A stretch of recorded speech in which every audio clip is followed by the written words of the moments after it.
Muy buenas noches, estimados cibernautas que me están escuchando. Les doy la más cordial bienvenida una vez más a este su programa Conversando con la doctora Julia Sáenz. He decidido hacer un pequeño alto en mis vacaciones para conversar un poco con ustedes sobre un tema que está ahorita mismo, uno dentro de los tantos temas que está ahorita mismo siendo de gran polémica a nivel nacional. Está todavía la ley que habla sobre la doble tributación que tenemos que hacer los abogados, doble tributación y todo lo que esto conlleva. Pero después de esta ley tan polémica que ya fue aprobada y aun cuando se interpuso un recurso de inconstitucionalidad, como el recurso de inconstitucionalidad no tiene efecto suspensivo, pues todos los abogados vamos a tener que cumplir con esta norma mientras no se derogue. Bien, pero no habiendo superado esta hecatombe, escucho yo un rum hablando en el folclore urbano que hay ahorita mismo sobre el proyecto de ley 567. Y aquí sí dije yo, tengo que hacer un alto y hablar como docente, como académica, sobre todo porque este canal es para todo el público en general, pero sobre todo para aquellas personas que quieren conocer o aprender sobre temas de derecho y los estudiantes, obviamente, no solamente a nivel nacional, sino a nivel internacional. Muchos me han escrito a mi correo electrónico diciéndome, doctora, pero es que ya no va a continuar con sus conversatorios. No, no es eso. Simple y sencillamente que en realidad yo estoy en un periodo de vacaciones y solamente estaba subiendo una clase que ya me había comprometido, que era de maestría, y cuando me comprometí, tuve un lapsus menti y pensé que también finalizaba en diciembre, pero cuando estaba haciendo el programa, vi que no, que era hasta el 11 de enero, pero ya había dicho que sí y no podía negar. Bien,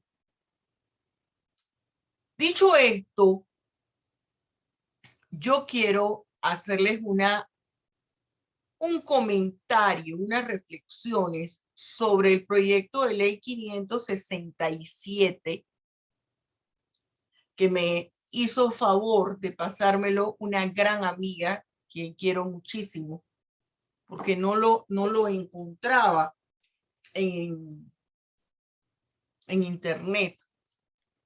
Y quiero que sean ustedes mismos los que sopesen la información y digan si es cierto que el Estado le está quitando o no la tutela, si es cierto o no que el Estado le está quitando la tutela a los padres de familia con respecto a sus hijos.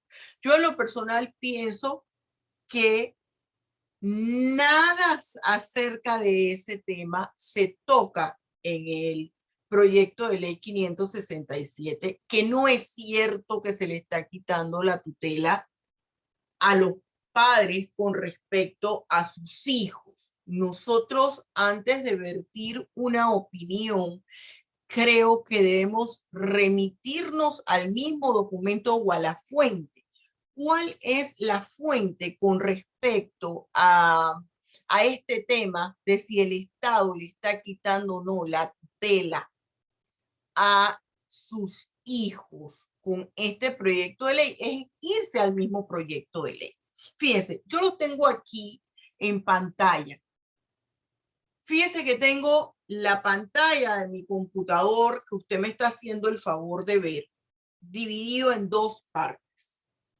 En un sector de la pantalla donde está identificado con tinta roja, letras en rojo, subrayados en amarillo fluorescente, en azul. Yo me tomé la libertad de hacer una estructura, no un índice, porque no estoy diciendo en qué página de la ley está, del proyecto de ley está, que ya pasó a tercer debate. Pero me tomé la tarea para poder dar mi opinión sobre este tema de realizar una estructura del contenido de la ley, es decir, una tabla de contenido. ¿Cuáles son los temas sobre las cuales gira o en torno a las cuales gira el proyecto de ley 567? ¿Cómo se denomina ese proyecto de ley 567? Que escucho que van a ser más, y yo quiero decirles que no pertenezco a ningún partido político actualmente. No pertenezco a ningún partido político. Dice, sistema se denomina Sistema de Garantías y Protección Integral de los Derechos de la Niñez y la Adolescencia, y dicta otras disposiciones. Esto tiene 238 artículos. Esos 238 artículos están estructurados en varios títulos, en 6 títulos. El título preliminar, que va del artículo 1 al artículo 5, habla de consideraciones generales, el objeto de la ley, el ámbito de aplicación, las reglas de interpretación, las reglas de aplicación y definiciones. Si usted se fija en el lado izquierdo de este documento que le estoy señalando ahora, en el lado izquierdo está el contenido de la ley. ¿Qué pasa con este título preliminar? En sus artículos habla de cuál es el objeto de esta ley, obviamente los derechos de la niñez y adolescencia, su ámbito de aplicación, las reglas de interpretación. Aquí habla que todos estos derechos que se consagran en este proyecto de ley por parte del niño son irrenunciables a él, eternos. Esto está por encima de cualquier otra disposición, entendiendo siempre y cuando que respetando los principios que establece la teoría de la legislación. ¿Cuál es la teoría de la legislación? Habla para los que son estudiantes de derecho o son abogados de la famosa pirámide de Kelsen. La pirámide de Kelsen, para aquellas personas que no son abogados ni estudiantes de derecho, no es más que una estructura de jerarquía de normas jurídicas que rigen todo derecho positivo, no solamente en Panamá, en cualquier parte del mundo. En la punta de esa pirámide, esa estructura de jerarquía de las leyes, está la Constitución. Eso quiere decir que ninguna ley puede ser contrario a los lineamientos que establece la Constitución. Entonces, hay un artículo 5 que me parece a mí muy interesante, y como penalista siento que va a ampliar definiciones, conceptos de términos fundamentales que se manejan en los tipos penales, en el Código Penal panameño. Por ejemplo, todo lo que implica un abuso sexual en el menor, el abuso emocional, el trato negligente al menor, lo que implica un maltrato, lo que implica la explotación sexual, entre otras cosas. Hasta ahí vamos bien. Título primero, fundamentos del sistema de garantías y protección integral de los derechos de la niñez y adolescencia. Aquí van desde el artículo 6 al 118. Entonces, ese título primero está estructurado en 4 capítulos. Un primer capítulo que habla de los principios de derechos humanos, y en ese principio de los derechos humanos habla de el principio de la correspondencia, el principio de igualdad y dignidad humana, el principio del desarrollo del menor. Son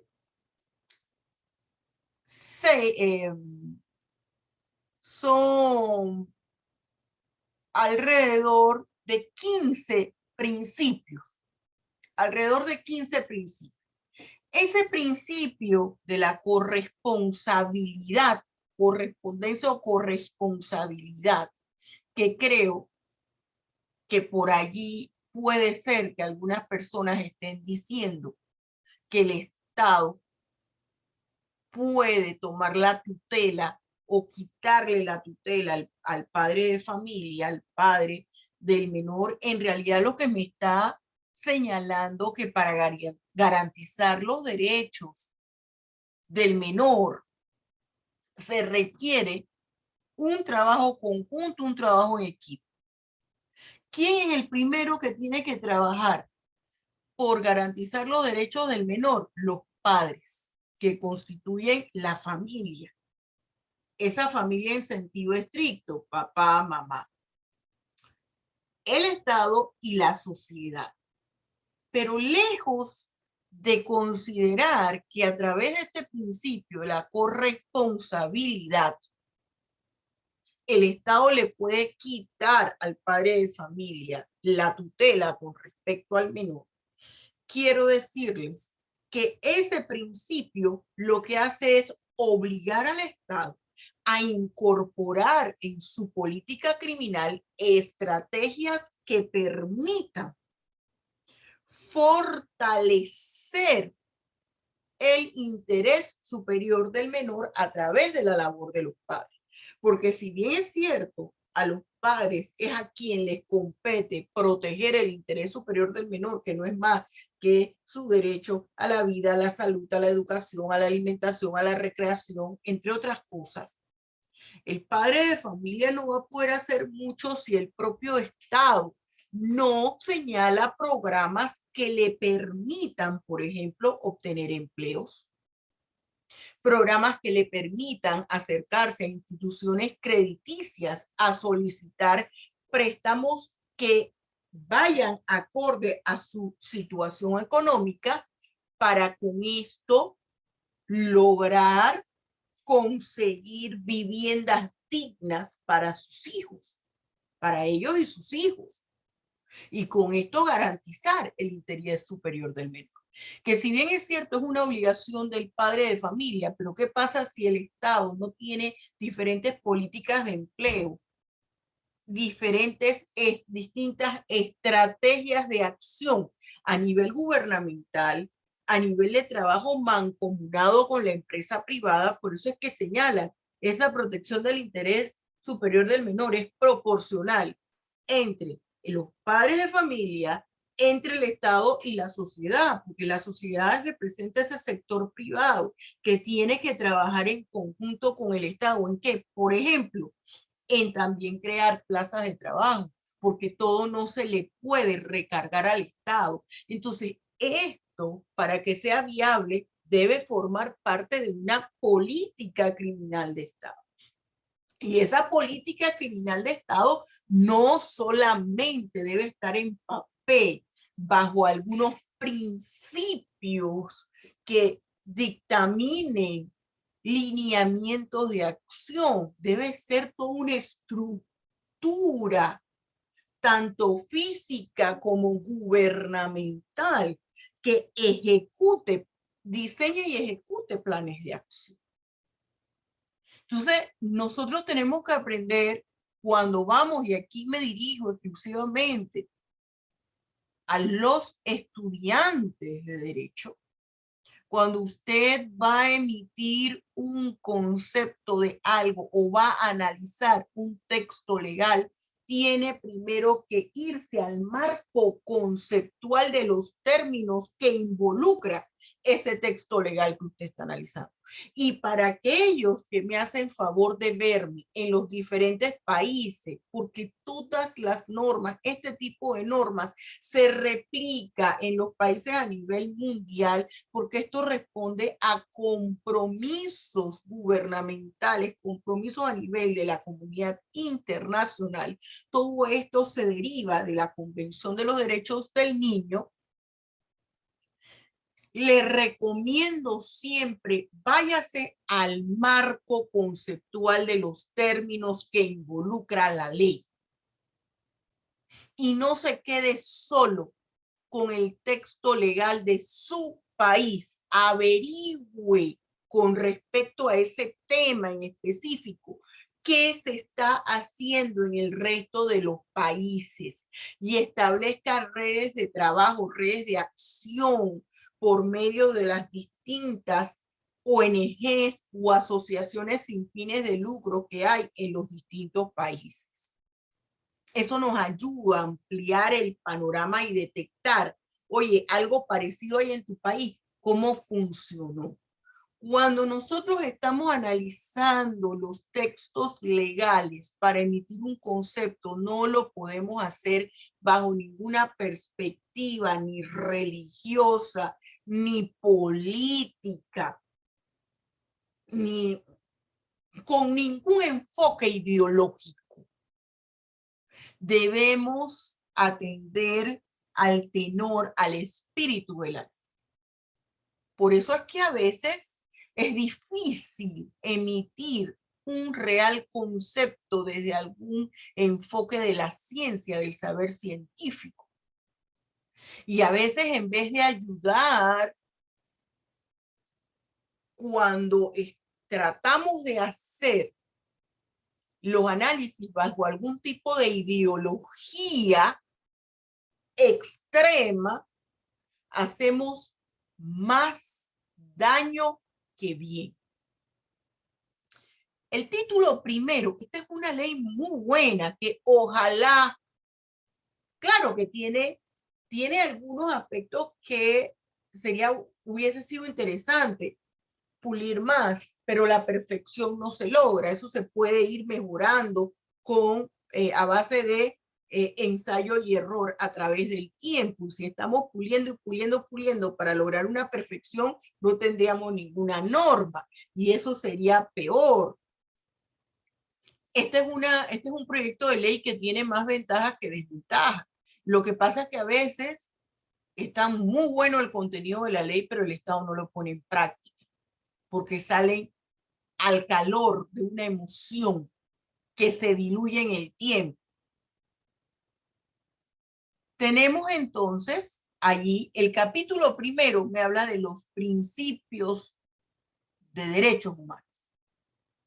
Un capítulo segundo me habla de ese título primero, me habla del interés superior de la niñez y adolescencia. El capítulo tercero, fíjese que yo estoy tratando de que acá usted también lo vea, me habla de las garantías.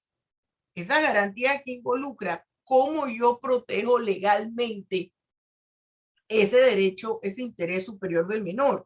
Y hacen una clasificación en las garantías legales, administrativas y judiciales. Las judiciales son todas las que van a través de un proceso legal, garantías administrativas en los diferentes procesos administrativos que se puedan dar, y las garantías legales, fíjense, legales y judiciales son las normas jurídicas que sustentan la legalidad y legitimidad de toda acción e intervención en la protección de los derechos del niño, niña y adolescente.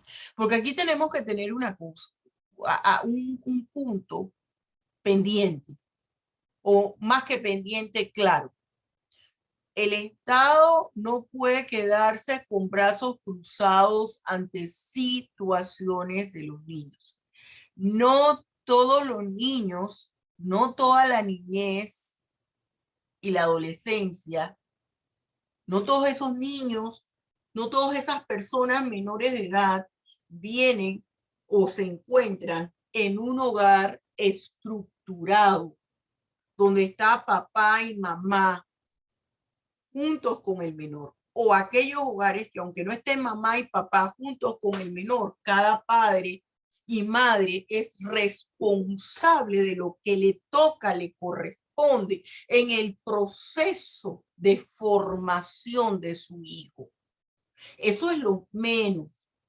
Hay un alto porcentaje de menores que los padres están totalmente desobligados a ellos.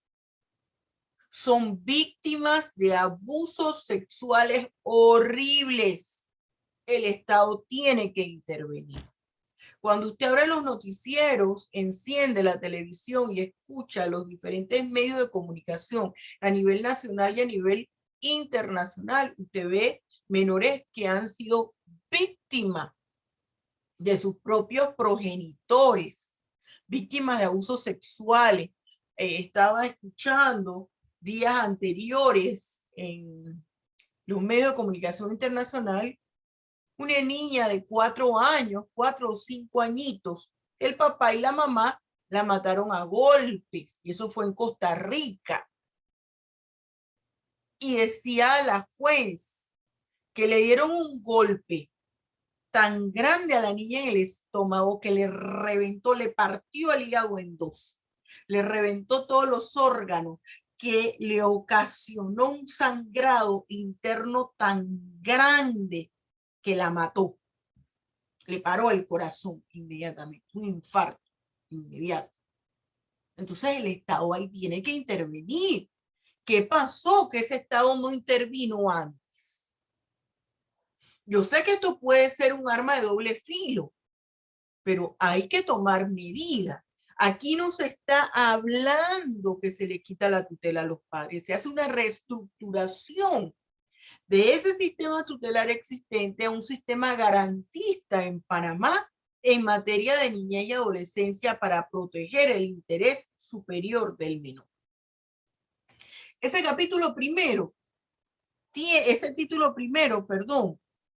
contempla 5 capítulos. Principio de derechos humanos, interés superior de la niñez y adolescencia, las garantías. El capítulo 4, derechos y deberes de los niños, niñas y adolescentes. Vimos los principios de derechos humanos. Ese capítulo 4, derechos y deberes de los niños, niñas y adolescentes, tiene 9 secciones.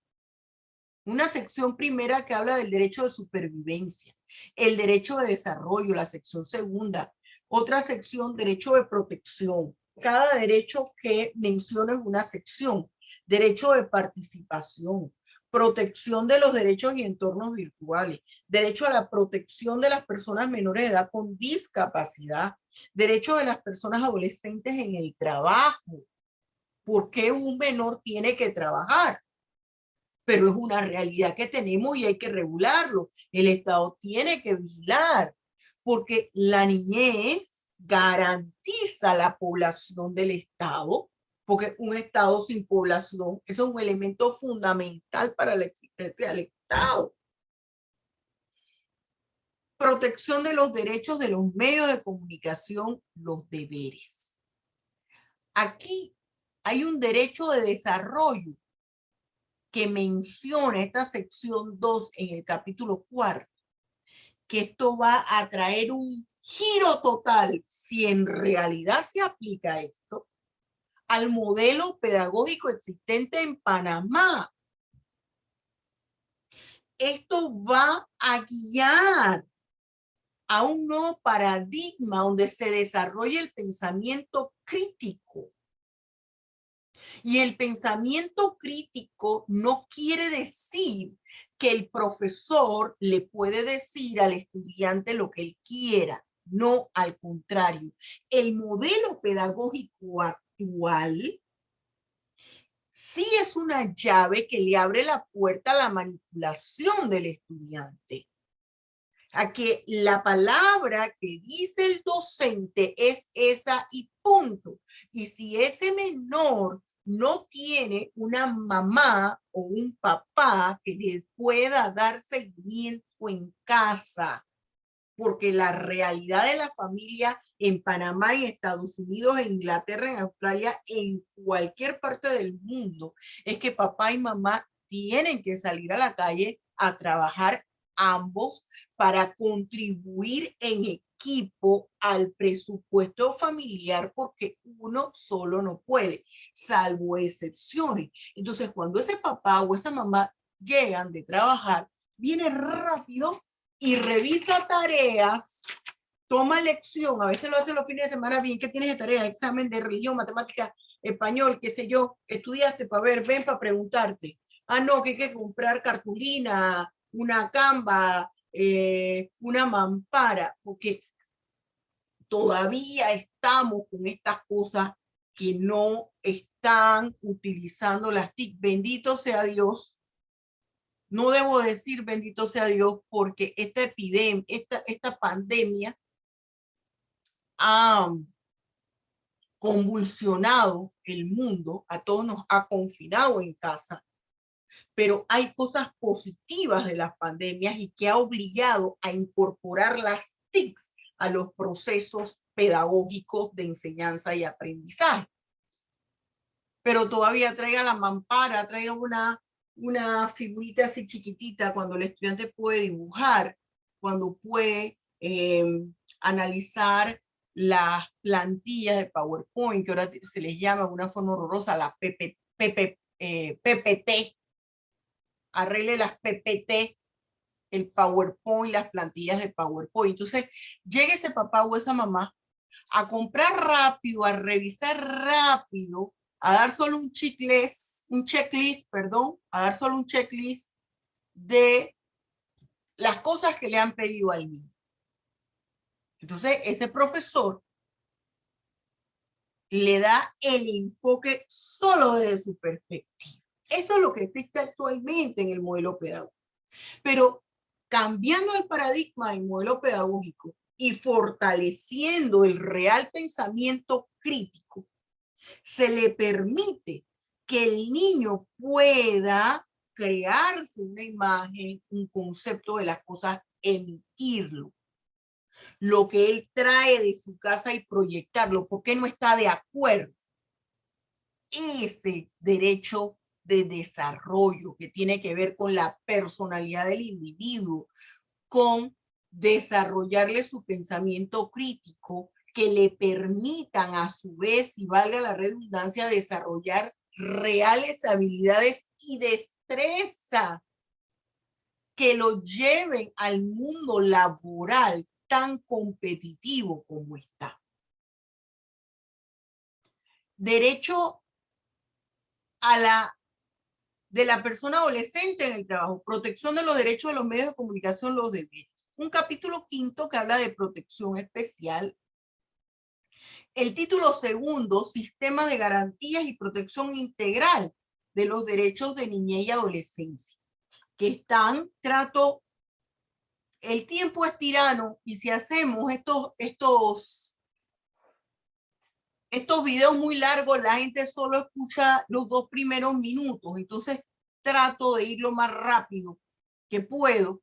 Este título 2 va desde el artículo 119 al 209. Aquí habla incluso ese derecho de la pensión alimenticia.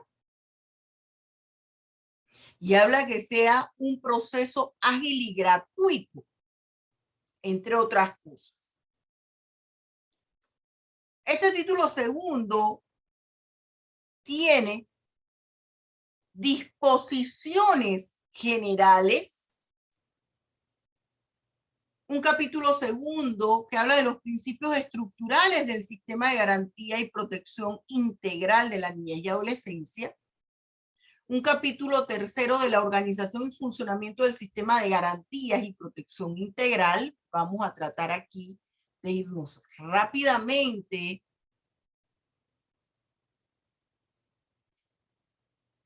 a ese título 3, adolescentes en el trabajo, porque sí me gustaría hablar de ciertas cosas. Ajá, en el título 2, perdón. Tenemos luego que hay un subsistema de protección en ámbito local y un capítulo 5, ámbito de aplicación de la protección social administrativa. ¿Y cuáles tienen que ser aquí la participación de cada uno de los ministerios?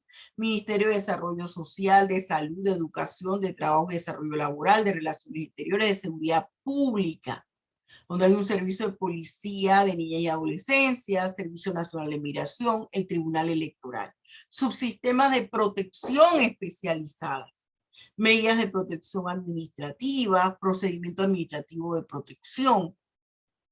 Hay un capítulo séptimo, instituciones auxiliares en defensa de los derechos humanos de los niños, niñas y adolescentes, participación ciudadana y el rol de las organizaciones no gubernamentales en la política de protección de la niñez y adolescencia.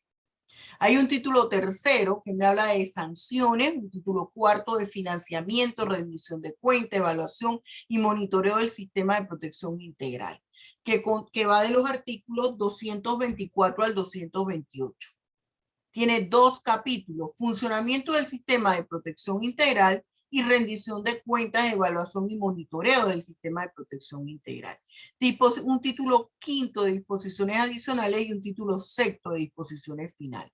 Aquí me hace una clasificación según la Convención de los Derechos del Niño de los derechos, su derecho de la personalidad, su derecho del desarrollo que debe tener el niño, y esto va de la mano con los modelos pedagógicos que deben existir en su país.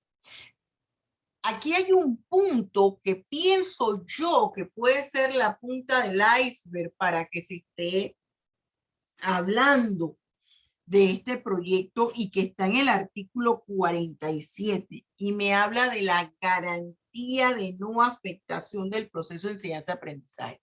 Y en esa garantía de no afectación del proceso de enseñanza-aprendizaje se señala a los colegios particulares que si el padre de familia no está al día con la cuota, la mensualidad, los pagos del menor, este no se le puede suspender de las clases. Se le tiene que permitir que asista a las clases, se le tiene que permitir que realice los exámenes, presente las pruebas, los trabajos correspondientes, y cuando el alumno termine y el padre de familia lo va a cambiar del colegio, ese colegio tiene la obligación de extender una certificación provisional donde señale los datos del menor, el curso que cumplió, es decir, el nivel académico que cumplió, el primer grado, el séptimo grado, el noveno grado, el quinto grado y el promedio. Y el colegio que recibe al estudiante, sea oficial u otro particular, debe aceptarlo con el entendido que es el documento provisional y que el padre de familia tiene que ponerse al día para que le den lo que nosotros en Panamá llamamos boletín, en otros países le dicen boleta, en otros le dicen créditos desde que son, desde preescolar se están hablando de créditos. Aquí hablamos de créditos ya a nivel universitario. Esto, así en grosso modo, es de lo cual trata este proyecto de ley 567. En ninguna parte, señores estudiantes queridos, habla de que el Estado le va a quitar o le puede quitar la tutela a un padre de familia con respecto a sus hijos, pero tenemos que entender que un padre que ha abusado de su hijo sexualmente, oiga, no puede continuar con el menor. Un padre de familia que está incumpliendo, que está dándole un trato negligente al hijo porque lo pone en los semáforos solo a vender y él se queda ahí en la casa a ver qué fue lo que recogió el niño, a expensas de que lo violen, de que trafiquen con él, de que lo maten, que le extraigan órganos vitales para el tráfico de órganos. No puede continuar con la guardia y crianza de su hijo, con la tutela de su hijo, con la patria potestad de su hijo. Eso nosotros lo tenemos que entender. Y ya hablando algo en el mundo cristiano, para aquellos que me siguen, que tienen una formación cristiana, hay que pedir sabiduría al Espíritu Santo. Porque el Señor dejó la ciencia para guiar al hombre en la tierra. Entonces, dentro de los dones del Espíritu Santo está el discernimiento en el Espíritu y está la ciencia. La ciencia implica el conocimiento. Y debemos irnos a analizar el texto de las cosas sin apasionamiento. Yo les doy las gracias por la atención. Me despido no sin antes recordarles que forma usted parte de esta gran familia de cibernautas del canal de la doctora Julia Sáenz. Dentro de estos canales yo tengo varios programas. Uno es Conversando con la doctora Julia Sáenz. Otro son programas de las clases de la doctora Julia Sáenz con los estudiantes o sin los estudiantes. Esta no es una clase, son solamente reflexiones, herramientas que trato de proporcionarles sobre este tema en general. Los cibernautas que me están escuchando y que forman parte ya de este canal, les agradezco y les sugiero, les recomiendo, mantenga su suscripción. La suscripción es totalmente gratis. Yo no recibo un peso de estos programas porque lo que más reditúa también aquí son programas de otra clase. Cuando dice, hola, estoy aquí, mueve la mano, entonces la gente le da mucho like y eso es lo que les gusta. Esos son los canales que reciben dinero. Los canales educativos no, y usted se lo puede preguntar a cualquiera. Los que están por aquí, los que me están visitando hoy por primera vez, yo les pido de favor que se suscriban al canal porque esto es lo que mantiene vivo en la red el canal. Si le gustó, dele like y comparta. Dios les bendiga ricamente. Hasta luego.